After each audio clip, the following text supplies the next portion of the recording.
Have you ever felt like your body's working against you? Like you're doing everything right, eating clean, taking supplements, seeing doctors, but you still don't feel like yourself? Have you ever wondered, God, why is this happening? Did I miss something? Can I actually heal? Or is this just my new normal? If you've ever felt confused, dismissed, or even betrayed by your own body, then this conversation is for you.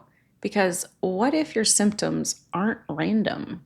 What if your body isn't broken but responding? And what if God wants to meet you right here in your healing journey? Grab a coffee, pull up a seat, and let's have some spirit filled girl talk.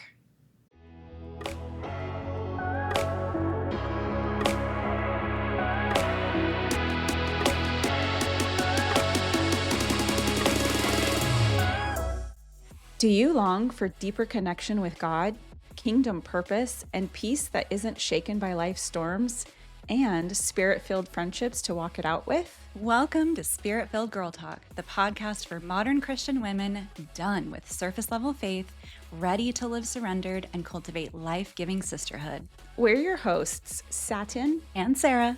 Two best friends, refined through seasons of surrender, inviting you into real conversations about walking with Jesus in everyday life. So grab your coffee, open your heart, and get ready for some spirit-filled girl talk.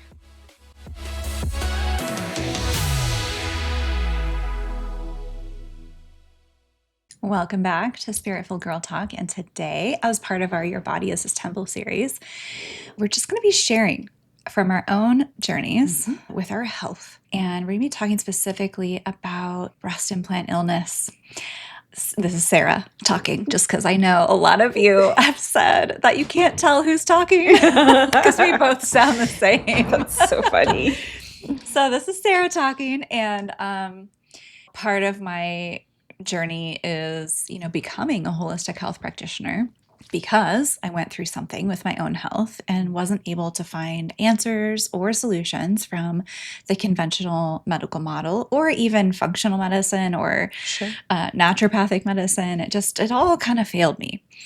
And so this is kind of how I got into all of this, is my own trial with my health. And it lasted many, many years. Yeah. And so we're going to get into all of that today. And I just want to start off by saying that I have been talking about breast implant illness for so many years, and we're really only going to talk about this on this podcast once. Yeah. Because I'm actually kind of tired of talking about it. But I do think it's an important topic to share from a place of lived experience, because there are so many women who have breast implants. And I don't know what the numbers are now, but I want to say the last time I looked, it was close to 300,000 women in the United States alone receive breast implants. Wow. I think that number is starting to decline. I don't know for certain, but I think I might have read recently that number is starting to decline. That's good. And there are a lot of women actually having their breast implants removed. Sure. Because of health complications. Yeah. And most of these women are just simply unaware, like you and I were, simply unaware of the potential risk that breast implants pose to our health. And I just want to also point out that before I just focus solely on breast implants, this pertains to any implantable device. And things like Botox and filler are also considered implantable devices. They are, regardless of what your injector tells you, they are permanent. Yep. And they've actually proven this by doing imaging on deceased individuals many, many years after they've deceased, right? And so cadavers also show on imaging that filler is still there. Wow.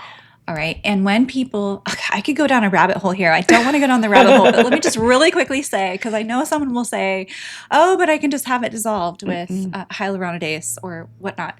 And okay, sure, that might be true. But also what you don't know is that hyaluronidase enzyme also eats away your own collagen at the same time. It's not selective, right? So like there's so many things that people just don't know. Yeah. They're completely misinformed. They're getting incorrect information from their injector or from their doctor, and they're just trusting it. Yeah. And that's how we end up in a world of hurt. Yep.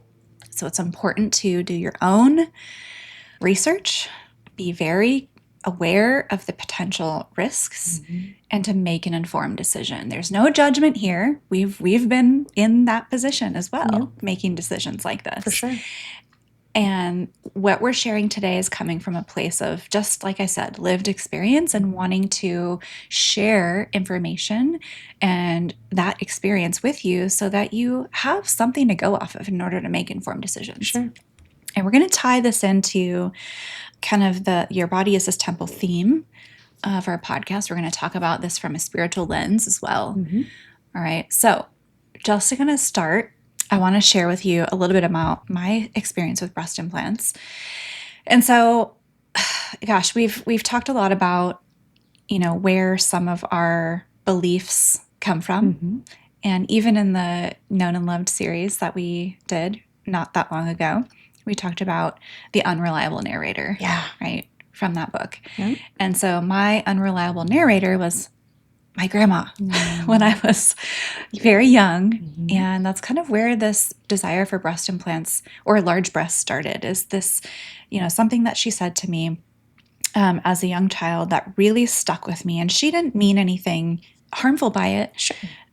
She's a very loving, caring woman, and she's one of my best friends to this day. And so, this isn't to like condemn her or, paint her in a bad light. Sure. This is just, these things happen. Parents all the time say things that they just unknowingly don't mean to have a negative impact on their child, but they do. Right. Right. And when we're children, we're just a little sponge. We're soaking up everything. We're soaking up everything we see and hear around us, and we're making meaning out of that. Meaning about who we are, what the world is like, understanding the world around us and learning how to live in it. Yeah. And be liked, right? To be loved, to be valuable, to be seen and heard and known and all of that, right? That's just ultimately what we want. Yeah. And so I didn't develop the Johnson boobs like I was promised by my grandma. But, when I didn't, I felt like I was not a real woman. And I, for a long time when I was a kid, stuffed my bra and, tried to look like I had bigger boobs than I did. Body image has always been a struggle for me, even though I was very, very thin, stick thin, actually, growing up, all through high school and college and all of that. People used to make fun of me and tell me that I looked anorexic, and not so much in high school, but in junior high for sure. And I had a lot of unreliable narrators, and I believed it. Yeah.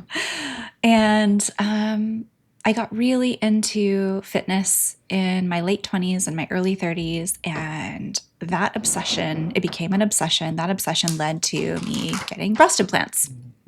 And it was a really strange situation initially because I thought, oh God, this is just going to complete what I believe is the perfect body, and I'm just going to feel so good about myself. It had nothing to do with my husband. He didn't want me to get them. It was just all about me and what I saw in the mirror. Sure. And I remember going under the anesthesia and thinking in that moment, oh my God, what am I doing? But it was too late. And I woke up and it wasn't love at first sight. I cried for a long time. I didn't love what I saw. I felt very much a disconnect when I looked in the mirror between what I was seeing that wasn't real. It wasn't my body. I wasn't born with it. And what I thought I had wanted. And what I had been used to seeing in the mirror all those years. And so it was interesting. No one really warned me that that was a possibility. But eventually I did grow to love them. I never had any symptoms in my life to speak of. Maybe some PMS, menstrual cramps, things like that, your typical, girl things. But it wasn't until breast implants that I started experiencing symptoms. And I was also, I think it's important that we understand that chronic illness, which is what I developed, is never about just one thing, right? So we can't put all the blame on the breast implants. Right. I think that's so important to grasp. For sure. Because people come across this idea of breast implant illness and they think, oh my gosh, this is it. This is my problem. I'm just going to explant and I'm going to be all better. And let me tell you, most of the time that is not the case. Right. But what you see on the internet is that scenario over and over and over again, which paints this picture that is just not true. Right. So we need a reality check here. I had a horrible diet my entire life. I ate junk. I didn't like healthy food. I ate fast food and garbage and candy and sodas and chips and, all those things. Anything that came in a box.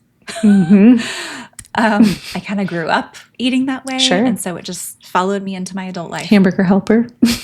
Yep. So gross. Yes. I was a nurse for many, many years, and I worked night shift for many years. Really, really hard on the body. I was killing myself at the gym, breaking my body down. And at the same time, there were things in my past that contributed to, different emotional traumas, things like that. I had just a lot of things that kind of accumulated over time. And the breast implants became the straw that broke the camel's back.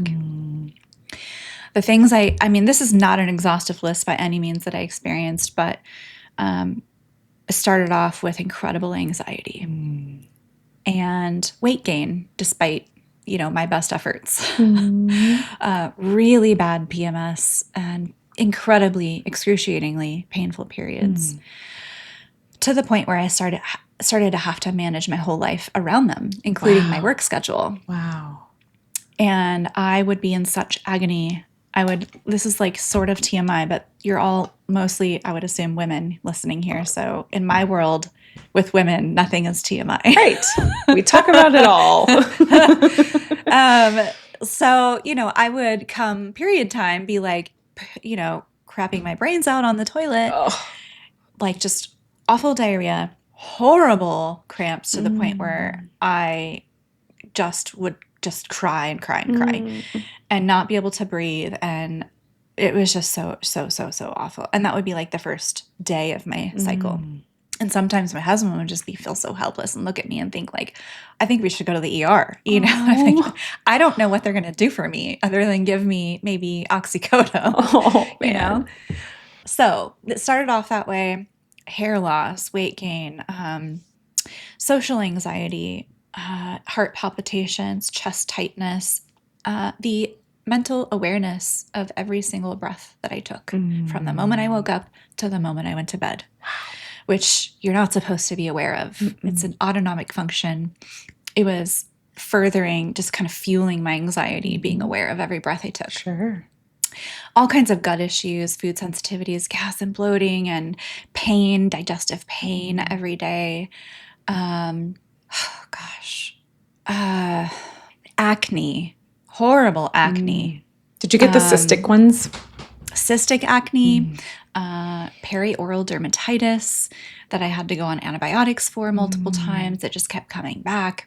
I developed a sensitivity to my wedding ring, which is platinum. I could no longer wear it because it just gave me like this ring of fire on my finger every time I wore it. And it was like literally bright red and so angry. And what I didn't know at the time is that there is platinum in silicone breast implants. And so because of that, I developed this reaction to platinum. I no longer have that reaction, but at the time I did.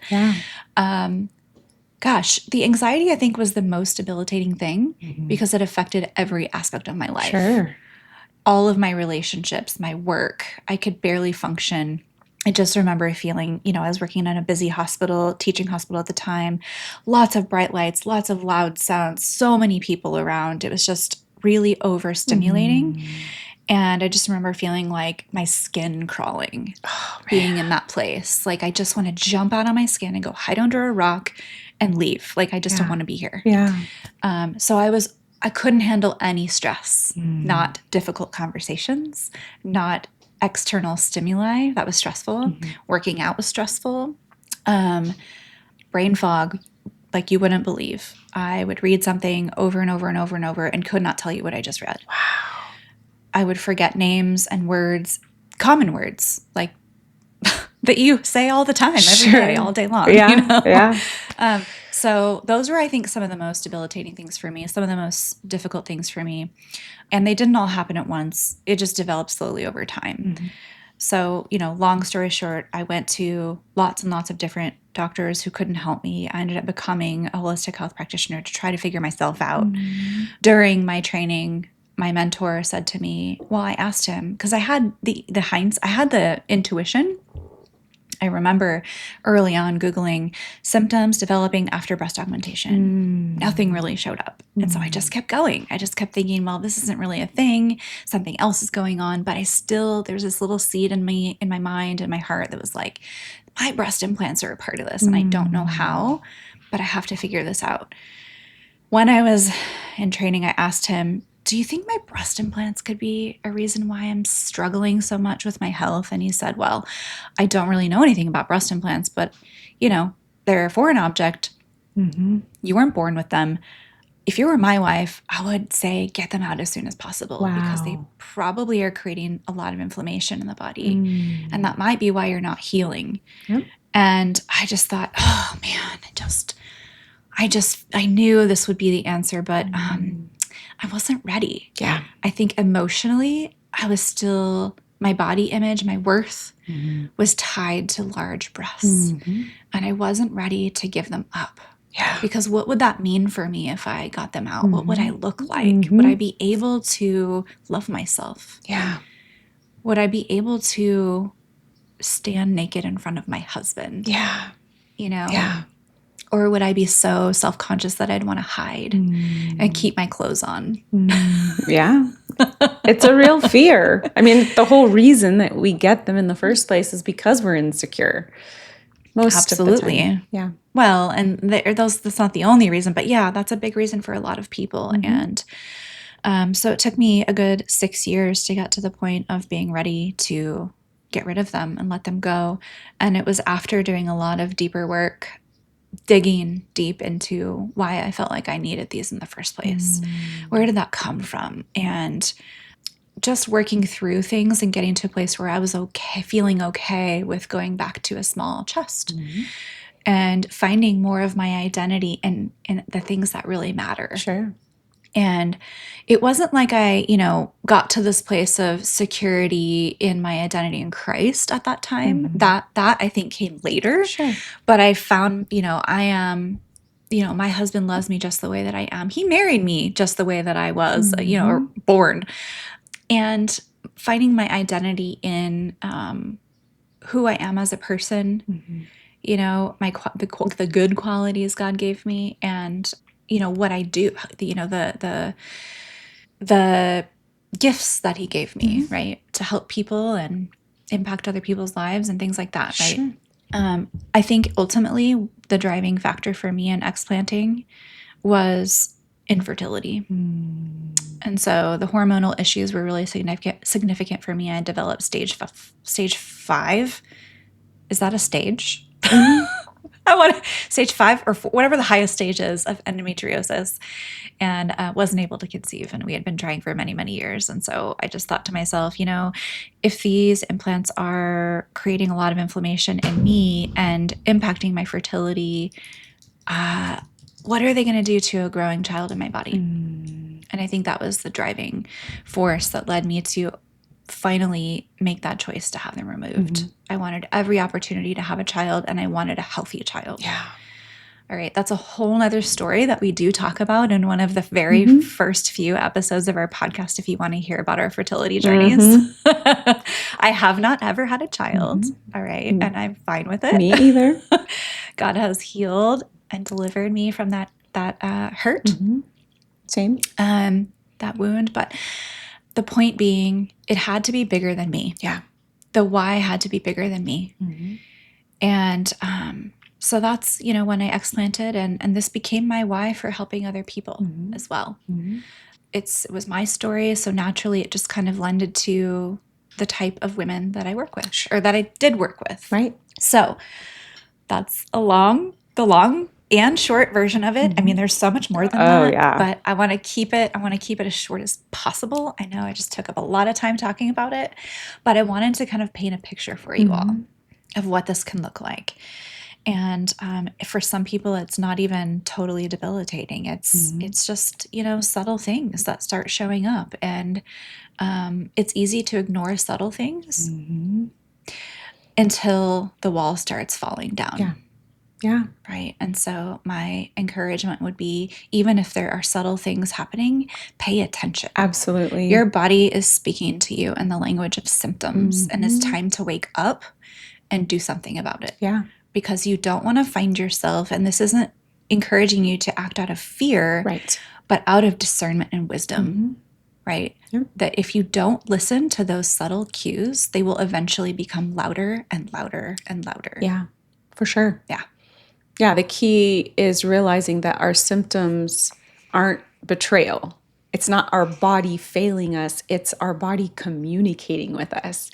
And the world doesn't really focus on that. Western medicine doesn't really focus on that. It's like, oh, your thyroid's not working. Oh, you have endometriosis. And then it's have a surgery or take medication and I'm not saying that that's always the wrong answer. So I'm not speaking to anything medical. I'm just simply saying that the symptoms are something that need to be paid attention to. They're warning lights on the dash of the car, right? And so pay attention to them. It's communication. It's saying, hey, I need attention. It's really important to listen to those. So my story is very similar, but the funny and cool and amazing thing about all of this is that, well, first, I want to point out to the fact that I am so grateful that you took the time and invested in your own health journey, because you literally were a pioneer. You had to find these things out the hard way, and then you did your research, and because of that, I got to be one of so many women that you helped in their healing journey. And so I had heard about you. So I'll start with my story. I got them for a similar reason. My dad used to make fun of me in a teasing way, not in a bad way. He would say, hey, Satin, stand sideways and stick your tongue out. And I would do it. And he would laugh and he would say, you're so flat. You look like a zipper. And I mean, I had 2 half sisters and 4 half brothers, but 2 half sisters. One was really tall and one was really short, and both of them were very well endowed, as was my mom. And so I was like, oh, well, this isn't fair. And so, that was one of those moments that imprinted on my little mind. And so when I went through my second divorce, and I was very emotionally distraught and insecure, wanting to get through it and just feel better about myself, I got implants. And it's a common story. Absolutely. With divorce. Oh, 100%. Because it's like, it's all about me now. Like I'm hurting and I need some sort of a pacifier to help me feel better about myself, going back into the world and like gonna have to date again, all the things. And so I did. And I mean, I recovered quickly from the surgery. I was driving the next day. The doctors were shocked. I felt amazing. I loved my new body. It gave me more of an hourglass shape because I've always been very hippie and super thin my entire childhood, all the way up through, at that point I was 28. I was skinny. I had people think that I too was anorexic, and so I would get make fun of. But now it's like, ooh, I got boobs now, and so I just felt like I loved my body. And it was, 5 years in, and I started to slowly put on weight. My migraines were in full force, and in the past, I would get them. I was always very prone to get migraines, but at this point, it was debilitating very regularly. I couldn't shake the acne, and I was in my 20s, more late 20s, going into my 30s. I guess 5 years in, it would have been like all of that into my early 30s, like mortified, would not leave the house without makeup. Just could not. I mean, there's no way a grown woman my age should be dealing with acne. is where my thought process was. Started having gut issues. I could always eat whatever I wanted. Wasn't good for me. Like you, I ate a bunch of junk food, fast food, all the things, but none of it ever quote unquote bothered me. I never had bad symptoms, never had, irregular bowel movements, wasn't constipated or any of that. And it just was like, oh, this is awful. And moody, super moody, awful periods, like just so many things. And I remember I went and had a mammogram done like when I was taking care of my mom, because I felt some lumps in my breast, and I had started, once I put implants in, had started developing cysts very regularly in my breasts, and they would have to aspirate them. And that had already happened 3 different times. Each time it was terrifying, right? But I kept asking the ultrasound tech, is there any chance this could be my breast implants? Oh no, this is normal. Women get cysts all the time, dense breasts. Like you're normal, you're good. They never noticed that my left implant had ruptured. So I don't even know. Maybe at that time it hadn't been ruptured, but I'm told that you have to actually look to see if it's ruptured, because when the body develops the capsule over it, you can't always tell that it's ruptured. Like, you really have to be intentional with it. So I don't know. But after my mom passed, I knew, okay, I need to deal with these new cysts that have developed. Let's go get a mammogram again. And that radiologist was like, we need to do an ultrasound because I want to check something. I want to check your implant. And I was like, that's weird. Like, nobody's ever done that. And he did. And he was like, Satin, your left breast implant's ruptured. And the first thing that went through my mind was, oh my gosh, I have silicone implants. I didn't get the saline. That means silicone is running through my system.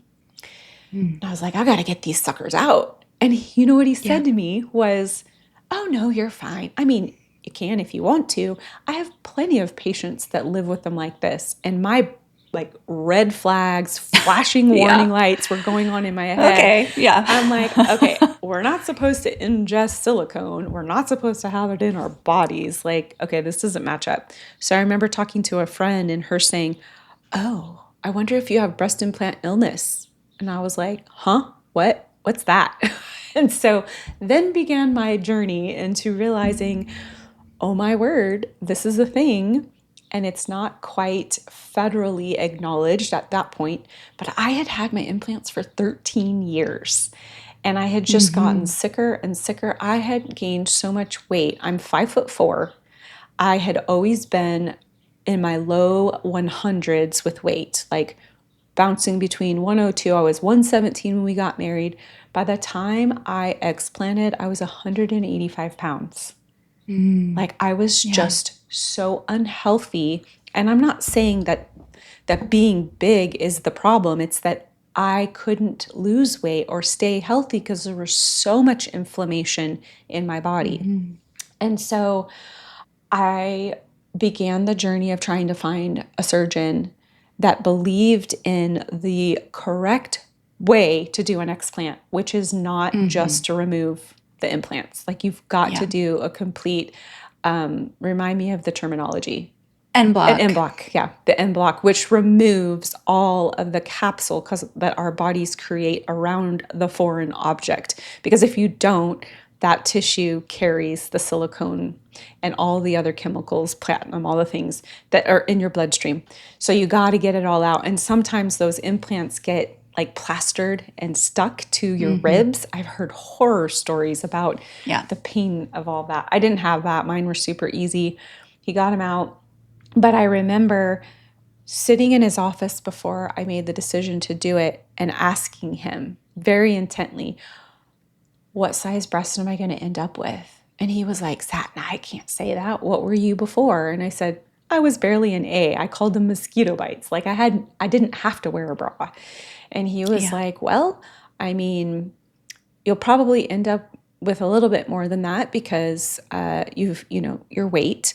So I would plan for like a B, right? And I was just like, oh my God. At this point, I was a triple D. Like, it was wild. And I was overweight, And so I just remember crying and thinking, oh my God, here I am right back where I was, which is facing the reality that this was a Band-Aid. For 13 years, my implant served as a Band-Aid for my insecurity that I have never dealt with. All I did was get implants to pretend that I felt good in my body. And so I chose to go through with it. I spent months trying to prepare for surgery and all the things, but I didn't know Sarah at that time. And so I explanted. I remember waking up and literally feeling this ginormous weight lifted off my chest. And that may sound like obvious. Yeah, you pulled your implants out, but no, it was more than that. It literally felt like the source, one of the sources of toxicity in my body was gone. And I just felt this huge relief, like, oh, I can breathe again. This is going to be so amazing. And I went several months feeling really good and being so grateful that I explanted. And then the symptoms with gut and all that returned, and I was like, what is going on? This is ridiculous. Like, I took out my implants, you know? So I remember finding you on a very popular but not healthy Facebook page at all. It's a very toxic space. Yeah. The Facebook pages for breast implant illness, y'all, are super toxic. They're very toxic. Very, because they don't want to fully acknowledge root causes.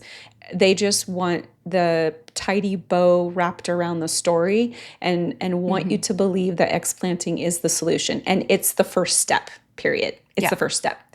For me, I found you, we started working together, and I mean, I remember meeting you for the first time and just being like, oh my gosh, I feel so seen, so heard, so understood, because you shared your story with me, and then you were asking me all the questions, and I was like, oh my gosh, I'm not crazy. Like, this is a thing. And I just remember thinking how special it was that I got to work with you.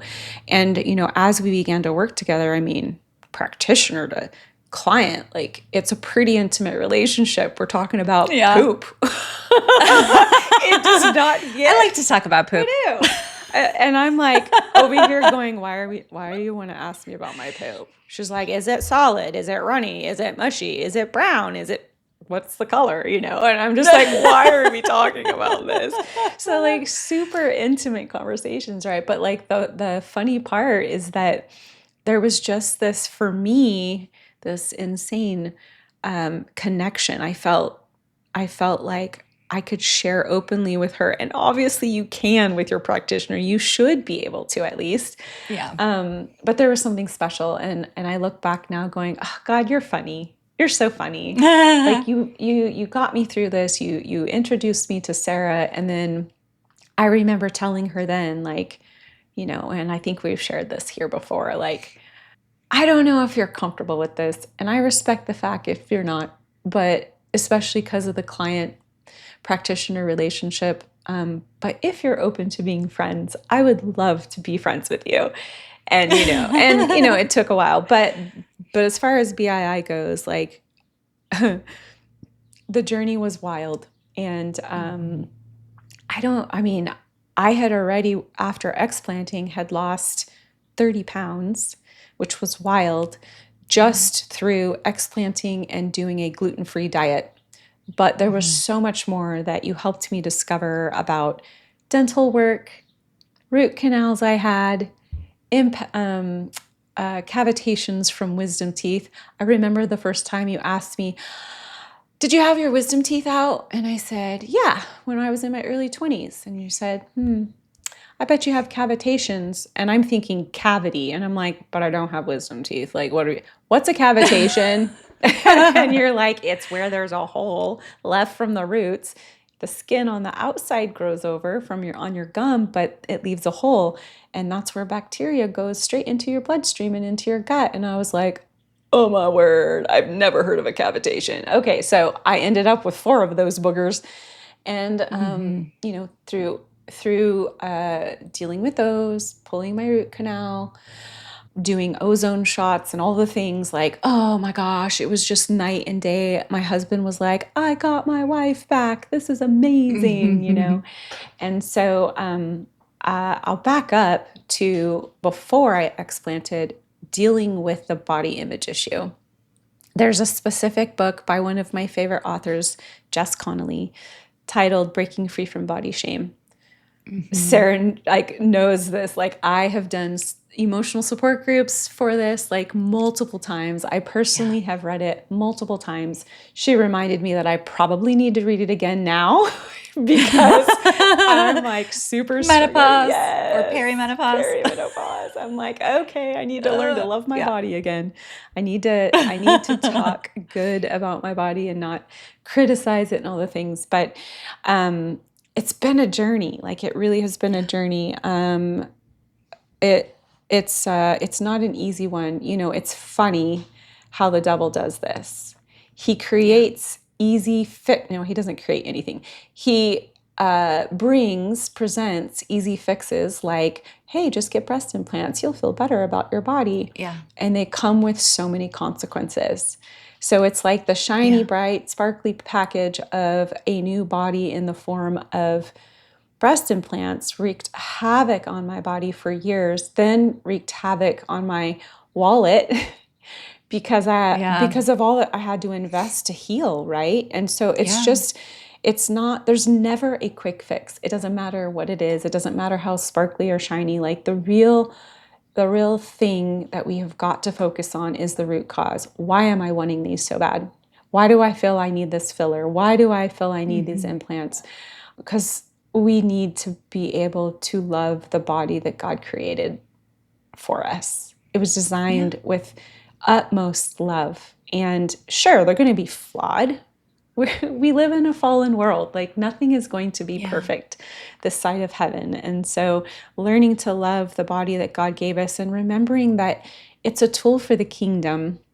It's not a trophy to be, you know, displayed and look, we are bearers of the identity of Christ. And so that really is our purpose in life. And so when we fail to love the body he gave us, we fail to accurately and intentionally follow the call that he's placed on our lives. So yeah, I think that's so true. And one thing that I have really kind of leaned into is this understanding that we need to have awareness of where our desires are coming from. Is it rooted in insecurity? Yeah. Is it comparison? Right? Comparison is such a big one for women. And as we all know, comparison is the thief of joy. Yeah. Every single time it is. Yeah. Whether you're comparing your lifestyle or your body or, you know, Your relationships, your family, your relationships, whatever it may be, it kills joy. Yeah. And so, you know, from decisions like getting breast implants or even something as simple as coloring your hair. Sure. You know what I mean? Like, all these vanity things, these decisions we make on based on vanity. Yeah. Why are we making these choices? Why do we feel we want to do that or need to do that? Sure. And so I think these are things that we can take to the Lord and invite him into. Lord, show me my heart. And really, like, I just feel better. I just feel prettier when I don't have gray roots, which I do right now. I feel prettier. I feel like I look younger. I just feel better about myself when I get rid of my gray hair. Sure. All right. It's not hurting me. It's not hurting anyone else. Yeah. Yeah. You know what I mean? Sure. So, like, some of the things are just not a big deal. But, like, if they're deep rooted insecurities that continue, we make a decision like get breast implants based on that, and that's still not enough. Right. We're always seeking the next thing. Okay, now I need filler in my lips because my lips aren't big enough. And now I need filler in my cheeks because my cheeks aren't prominent enough. And now I need a facelift, right? Because now I'm in my 50s or whatever it may be, and everything is sagging, and now I need to lift it up so I can keep up with the anti-aging world that we're living in. Yeah. You know what I mean? That yeah. sets this expectation of what we need to look like as women Sure. in order to be beautiful, Sure. right? So I think we really need to be digging deep into why. Yeah. Well, And it's okay to say yes to some of these things if it lines up spiritually Sure. and it's not hurting you spiritually. Sure. The narrator of our life. Yeah. Like it If it's not telling us we have to do this to have the identity that we think we should have. Sure. If we're finding our security in the Lord, right, and not continuing to seek a better identity, right? Like I remember when I decided to get implants and my mom asked me, she was like, "Is this going to be enough?" And I was like, "What do you mean?" And she's like, "Satin, first you wanted braces because you just weren't happy with your teeth, right?" And she's like, "And now you're wanting this. Like, what's next?" And I remember thinking, I mean, I was kind of offended. I was like, "Oh, Mom, like it's not bad to want straight teeth and have braces. And like, I just want boobs because I've never had them before." And she wasn't wrong. Like there was a lot of wisdom in that question because our insecurities can drive those decisions and they shouldn't. That should not be what drives our decisions. Yeah. And I think equally as important as digging into the why behind making those types of decisions, it's also equally as important to dig into the why for reversing those types of decisions. Sure. Like in our case, having the implants removed, going into embarking on this deeper healing journey that is not comfortable, right? It stretches you. Sure. It makes you question sometimes, like, am I ever going to get better? Is this just my life now? Sure. You know, and I think we really need to be considering why, because it needs to be a big enough why, and it has to be bigger than just you. Right. You know what I mean? And so I also think in this healing journey, people, and me too, because this was me for many years when I was trying to get better and trying to figure myself out and just wanted to feel good again in my body. Right. I was striving. I was constantly just striving and striving and striving. I was trying to figure it all. I was spending so much time Google searching and researching, and I think at the sacrifice of everything else in my life. Sure. Right? It consumed me. Right. It consumed my thoughts 100% of the time. It consumed all of my time during the day, my free time, and at the detriment of everything. So you have to kind of count the cost of why you're doing things. Sure. The decisions that you make. And I think when it comes to our walk with the Lord, I think we need to be taking these things to Him. And I think we need to be in our prayer life, not just praying, Lord, heal me. Sure. We need to be praying, Lord, like, come be in this with me. Yeah. Right? Like, inviting Him into the process with you. And if it's okay to ask for healing. Sure. But also we need to have the right motive. Right. Right? Why do you want this healing? And so I think the bigger motive is when we're debilitated and we can't function, we can't really walk out our purpose in life that He's created us for. Sure. You know, and so I think the healing really has to become about because or so that I can do what you've called me to do. Yes, for sure. You know, not just about ourselves. Right. And I think we get so tunnel visioned on ourselves and everything is about us. Everything is about you when you don't feel good. Sure. Right? Sure. Well, and part of that process is surrender, right? Like learning, oh man, I have got to really fully surrender my life to the Lord, which looks like surrendering those insecurities, surrendering the desires, and saying, Lord, replace my insecurities with your confidence and help me to see myself the way you see me, to see that my body is a temple of the Holy Spirit with which you dwell, and that for me to be whole and healthy looks like walking in abundance as I am abiding in you, walking in contentment as I'm abiding in you, that my life is a fragrance that is pleasing to you, that when people see my life and they see the health that came from the journey I'm on, that I can give you the praise and the glory, that it's your story and for your glory, right?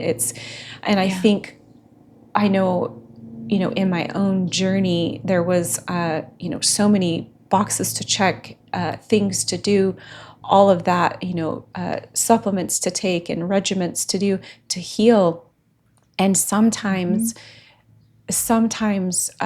we struggle with the controlling aspect of it. And instead of truly surrendering the healing journey to the Lord and saying, what can you teach me in this, right? Where the reality is we aren't in control.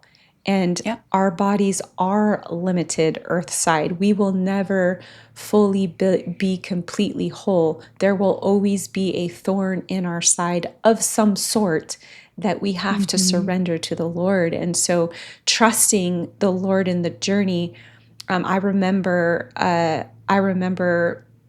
asking you multiple times when, different protocols were really hard. How much longer? How much longer? And is this really going to work? Am I really ever going to get my life back? And so that control is not surrender. And the reality is we cannot control the outcome, but we can control the surrender. And so in the journey, when it's hardest, is to lean on the Lord and truly say, God, I don't know what's going to come from this.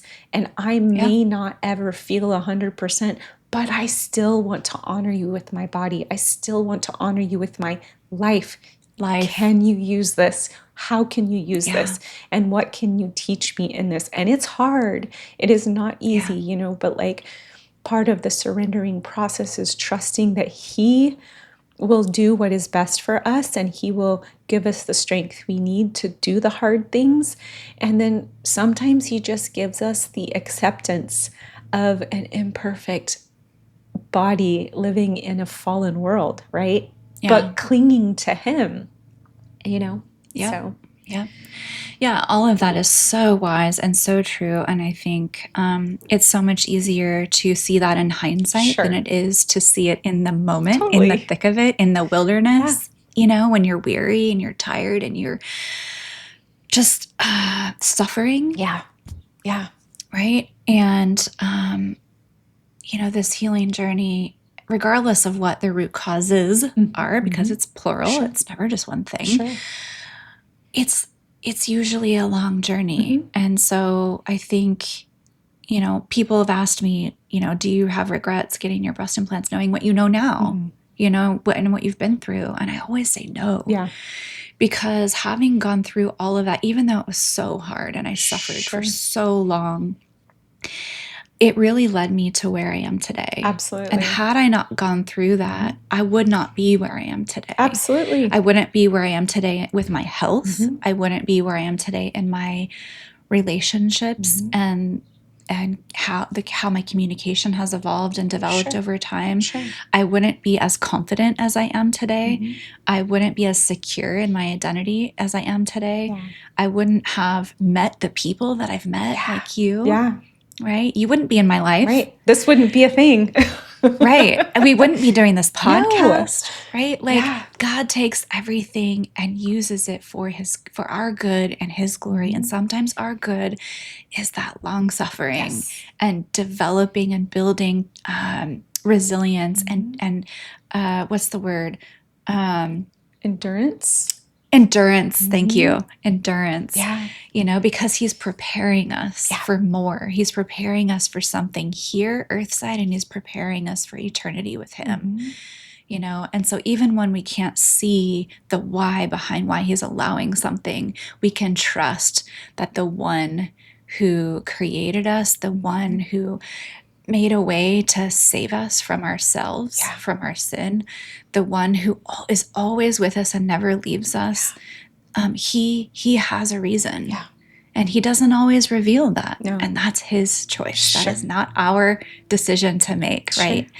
And it is not okay for us to hold that against Him, right? And And I think in all of this, it's so important to be in a relationship with him and abiding in him and take that suffering to him and pour it out, right? Pour out all of our struggles and our fears and our doubts and our why, Lord, and how long, Lord, and lament, right? Yeah, Take that to him, because that is intimacy. absolutely. That is trust.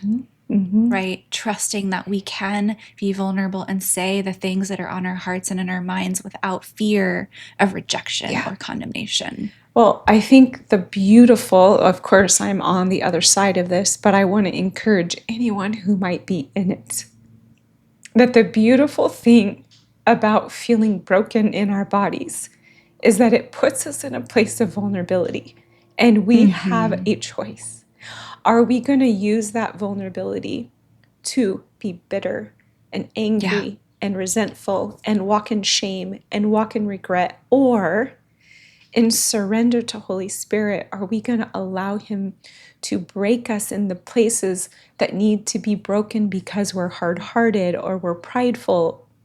Do we need him to mend us in the places where we're insecure and we're hurting, where we've had wounds spoken to us or we've done them ourselves and we're walking in shame? Like, it can be such a beautiful journey when surrendered to the Lord, because when we're vulnerable, he can do his best work.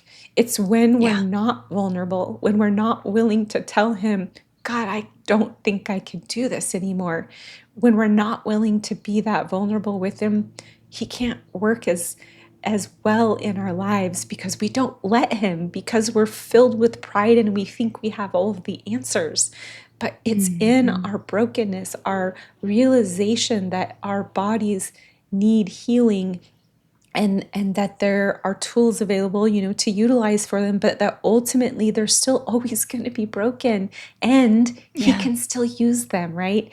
And so, like, I think of what you said earlier, where you said, do I regret ever getting the implants? And I have said yes in my own life, just being transparent. I have said yes, like, God, I wish I wouldn't have. If I would have known all of this, there's no way I would have done it. I even remember questioning the surgeon, because I knew there'd been a recall on silicone implants. And she was like, oh, no, everything's fine. But I agree with you. I agree with you in the sense that I regret that I made a choice that affected my body so negatively for decades. However, I serve a God that has redeemed every part of my story. And that's the beauty in it. So, sure, I'm bummed I made that choice, but man, what have I learned along the way? How I have learned to serve my body and give it the things that it needs to be healthy. And I've learned about my body, and I've learned just how God was so intentional when he created us and when he created the earth. And when we do life his way, it's just better. And I would not have learned all of that had I not gone through it. And so, like other things in my life, failed marriages and divorce and infertility and broken friendships, like, God has just redeemed all of it for me. And I know he will continue to do that. That's just, I don't know. I just want to encourage anyone who feels like they're in the thick of it. Like, there really is redemption in your brokenness, but it takes vulnerability. And like Sarah said, pour your heart out, lament, face all the shame, face all the regret, but surrender it, because it's in the surrender that he brings all the healing, and then he gets the glory for our story. So absolutely. And I think it is so important to point out that he is the healer in all of this, right? That we are not the healers. I am not the healer as a practitioner. Our bodies, yes, were designed by him to be always trying to just get back into balance, right? And function the way that he designed them to. Sure. But like you said, we live in a fallen world, and it's always fighting against all of these external stressors. And so that it is a little bit of an uphill battle. And we have tools, God-given tools, that we can use to do what we need to do to work towards restoring balance and health. And we don't do it in a striving way, right? We do what we need to do, and we trust him with the rest of it. We trust him with the outcome, right? We don't have control over the outcome of what we're doing. No. All we have control over is whether we do it or not. Right. And he's the one in control of the outcome. He's the healer, and whether he decides to heal or not is up to him. Right. And can he take it all away in 1 second in time? Sure. Yes. Will he? Maybe not. Right. But that doesn't mean that he's not still good. Right. Or that you're being punished, because or that you're being punished. I think sometimes we think like, oh, well, this is my punishment for whatever I did in my past, or and that's just, there's consequences, absolutely. But when we walk with the Lord, he's never wanting to punish us. He corrects us, he disciplines us, and we have to face the consequences of some of the choices that we make. So it's like a parent, disciplining their child. Sure. It's how we learn. Right. Yeah. Right. It's not condemnation. There's no condemnation for those in Christ Jesus. But yes, there is consequence. And he does discipline out of love. Yes, he does. Always out of love. For our good. Yeah. Yes. So we didn't get into all of the reasons why breast implants are problematic today. And, that could be a whole nother episode. But if you want to learn more about that, I would just simply do Google search my name. You will find either one of my websites. I have an article on my website at sarahphilippi.com about breast implant illness. I have a whole website for breast implant illness called reversingbreastimplantillness.com. I've done many, many, many interviews. So if you search my name, you'll probably come across many different interviews I've done where I do talk about those things. Sure. Spell out your name. Spell out your name just so that I can find it, just because it is a unique last name. So well, Sarah with an H and Phillippe, Philippi. Yeah, sarahphilippi.com. Yep. So as we wrap up this conversation, we hope that this helps shed some light on the topic of breast implants and breast implant illness. If you're someone who has breast implants, or if you have a loved one who has breast implants and is struggling, or even if you don't have breast implants, but you're struggling with your health for some other reason, I hope that this left you with some encouragement in some way or another. And we want to leave you with some of these questions just to reflect. Where have you been striving in your health? Have you been treating symptoms or seeking root causes? What would it look like to invite God into your healing journey? And is there something that he's asking you to surrender today? I just want to speak to your heart and say, you are not broken. You are not behind. You're not crazy for knowing that something is off in your body. Your body was designed by God on purpose and with a purpose. And your healing journey, it really does matter to him. This isn't just about healing your body. It's about coming back into alignment with how God designed you to live, whole, surrendered, and free. And if you have felt alone in your walk with God, in your healing journey, your health journey, or if you're just craving deeper connection with Spirit-filled sisters, we want to invite you into something really special. It's our Spirit-filled sisterhood community. And we would love to walk alongside you. So just click the link on the show notes and request to join. We'd love to welcome you in. Hey, sister. We hope today's episode encouraged your heart and reminded you that you're not walking this journey alone. If it did, would you share it with a friend and leave a quick review on Apple Podcasts? It helps us to spread the message of faith, friendship, and kingdom purpose. Remember, you were made to live surrendered, walk boldly, and link arms with sisters who point you back to Jesus. We'll meet you back here next Wednesday for more Spirit-filled Girl Talk.